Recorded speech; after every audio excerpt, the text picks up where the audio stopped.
మా దళితుల సమస్యలను సెంట్రల్ గవర్నమెంట్ గుర్తిస్తుంది కాబట్టి మాకు ఏదో ఒక సహాయ సహకారాలు అందించాలని ఇక్కడికి ఇచ్చేసిన మీరు ఇది అన్ఎక్స్పెక్టెడ్గా జరిగింది. ఇక్కడికి రావడం సంతోషం.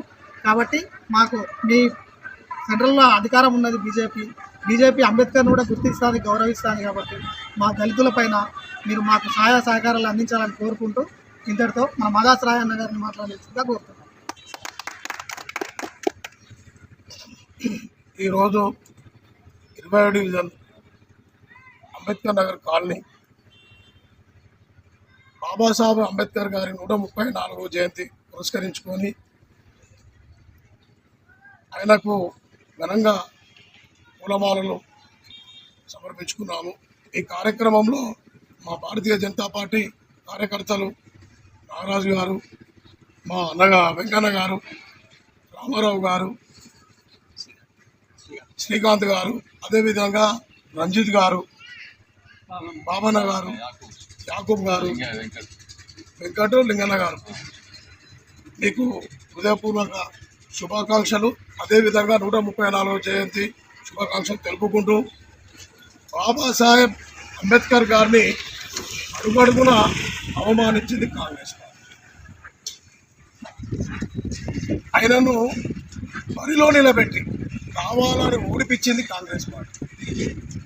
ఆయన మరణిస్తే కూడా దాన్ని రాజకీయంగా తీసుకొని మహానగరమైన ఢిల్లీలో చనిపోతే బొంబాయి తీసుకొచ్చి బొంబాయి మహాసముద్రంలో అంత్యక్రియలు చేసింది కాంగ్రెస్ పార్టీ. అతనిని ఓడగొట్టిన వ్యక్తికి పద్మవిభూషణ్ అవార్డు ఇచ్చింది కాంగ్రెస్ పార్టీ. ఈ రోజున చెట్టు పేరు చెప్పి కాయలు అమ్ముకున్నట్టుగా ఈ కాంగ్రెస్ పార్టీ అంబేద్కర్ గారిని జై బాబు, జై భీమ్, సంవిధాన్ పేరిట మేము అంబేద్కర్ వారసులం అని చెప్పుకోవడం చాలా సిగ్గుచేటిది. నరేంద్ర మోడీ గారు అంబేద్కర్ గారికి పంచతీర్థాల పేరిట ఆయన ఆత్మగౌరవాన్ని దేశవ్యాప్తంగా ప్రపంచ దేశాలకు పిలిపించినట్టుగా ఆయన పంచతీర్థాలు ఏర్పాటు చేసి ఇలా దళితుల ఆత్మగౌరవాన్ని ఎక్కడికో తీసుకుపోయాను నరేంద్ర మోడీ గారు. ఇలా ఎస్సీ వర్గీకరణ ఇలా మా దళితులకు పెద్దపీట. ఇది రేపొద్దున రాబోయే రోజులలో మేము మా పిల్లలు బాగున్నారు అని చెప్పంటే నరేంద్ర మోడీ గారి వల్లనే అని చెప్పని మేము గొప్పగా చెప్పుకోవడానికి అవకాశం ఇచ్చిన నరేంద్ర మోడీ గారికి, అదేవిధంగా దీనికి పాటుపడిన మందకృష్ణ మాదిగ గారికి మేము ఎప్పటికీ కృతజ్ఞతలు తెలుపుకుంటాం. నాకు ఈ అవకాశం ఇచ్చిన ఈ కాలనీవాసులకు, మా భారతీయ జనతా పార్టీ నాయకులకు హృదయపూర్వక శుభాకాంక్షలు తెలుపుతున్నాను. భీమ్రావ్ అంబేద్కర్ ఆశయాలను కొనసాగిద్దాం. భీమ్రావ్ అంబేద్కర్ గారి ఆశయాలను భీమ్రావ్ అంబేద్కర్ గారి ఆశయాలను జై భీమ్, జై భీమ్, జై భీమ్. అందరికీ నమస్కారం. 20వ డివిజన్ నాయకులకు, కార్యకర్తలకు నమస్కారం. నా పేరు ధర్మపురి రామారావు, బీసీ బహుజన సంఘం రాష్ట్ర అధ్యక్షుడిని. శ్రీ భీమ్రావ్ అంబేద్కర్ గారు మన బీసీ, ఎస్సీ, ఎస్టీ బహుజనుల కోసం ఎంతో శ్రమించారు. ముఖ్యంగా మన బహుజనుల దుఃఖం 8వ మహాసముద్రం అంత ఉంటుంది చెప్పుకుంటూ పోతే.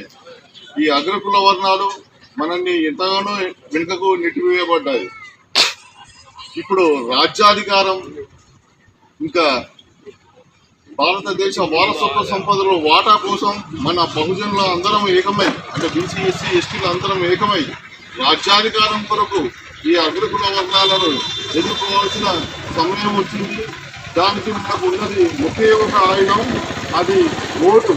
ఆ ఓటును ఇచ్చిన మన నవభారత నిర్మాత, రాజ్యాంగ ప్రదాత అయిన భీమ్రావ్ అంబేద్కర్ గారు ఇచ్చిన అది ఒక వరం లాంటిది మనకు. కనుక ఆ ఓటు హక్కు అనే వరాన్ని మనం ఉపయోగించుకొని మన సమస్త దుఃఖాలను దూరం చేసే మన భారతదేశ వారసత్వ సంపదల వాటా కోసం మనం కొట్లాడదాం. భీమ్రావ్ అంబేద్కర్ గారు అంటే కేవలం రిజర్వేషన్ ఇచ్చుడు అని కాదు, కేవలం ఎస్సీ, ఎస్టీ వర్గాలకు, బీసీ వర్గాలకు ఉద్యోగ అవకాశాలు కానీ, రిజర్వేషన్లు కానీ, స్కాలర్షిప్లు కానీ, సాంఘిక హాస్టల్ ఇచ్చిన అని అనుకోవద్దు. ఆయన మన కోసం ఎంతో చేశాడు. ముఖ్యంగా స్త్రీల కోసం, కార్మికుల కోసం. అప్పటి న్యాయశాఖ మంత్రిగా, కార్మిక మంత్రిగా ఉన్నప్పుడు ఆయన చేసిన సేవలు మనం మర్చిపోవద్దు. ఇప్పటికి కూడా మనం అంబేద్కర్ గారి ఆశయాలను కొనసాగించాలంటే ముఖ్యంగా కులాలను నిర్మూలించాలంటే అంబేద్కర్ గారు ఎన్నో గ్రంథాలు రాసిపెట్టారు. ముఖ్యంగా కుల వివక్ష, అంటరానితనం, ఇవన్నీ సామాజిక రుగ్మతలు కనుక వాటి నుంచి మన దేశాన్ని ఎట్లా కాపాడుకోవాలనేది అంబేద్కర్ గారు గ్రంథస్థం చేశారు కనుక మనం ఎంతో జాగ్రత్తగా ఆయన ఆశయాలను కొనసాగిద్దాం. జై భీమ్. ఈరోజు కాశీబుగ్గ 20వ డివిజన్లో అంబేద్కర్ జయంతి ఉత్సవాన్ని ఘనంగా నిర్వహించుకోవడం జరిగింది. అంబేద్కర్ని బిడ్డగా దళితుల కోసం పోరాటం చేసిన వ్యక్తులలో మొదటి వ్యక్తిగా, రాజ్యాంగ సృష్టికర్తగా పేర్కొనడం జరుగుతుంది. ఈ అంబేద్కర్ ఆశయ సాధనలో దళితులకు ఎంతో ఉన్నతమైన అవకాశాలను కల్పించిన అంబేద్కర్ గారికి మరొకసారి హృదయపూర్వక శుభాకాంక్షలు తెలియజేస్తున్నాము. ఈ కాలనీ వాసులు అంబేద్కర్ ఆశయాలకు అనుగుణంగా వ్యవహరిస్తున్నారని, ఇంకా ఇలాంటి కార్యక్రమాలు ముందు జరిపించాలని కోరుకుంటూ మడిపల్లి నాగరాజ్ గౌడ్ 20వ డివిజన్ అధ్యక్షుడు.